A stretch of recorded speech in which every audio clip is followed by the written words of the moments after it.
Okay, you're having a problem in Microsoft Excel where Excel is automatically blocking your macros. So I've just opened this file. I'm used to this message with the yellow background. I click on Enable Editing. But then I get this additional message with a red background.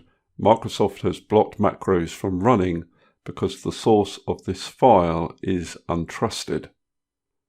Now, if I just get rid of that message and try and run the macro, I get another message, cannot run the macro. Microsoft has blocked the macro.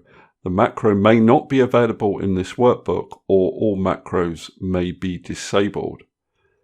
Now I'm going to show you what you've got to do to unblock the macros.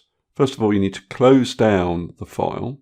And then in Windows Explorer, you need to right-click on that file and select Properties. And there is a little section down here that says Security. This file came from another computer and might be blocked to help protect this computer. You tick this option, Unblock, then click on OK. Open the file. So I have to enable content, but now the macro is no longer blocked.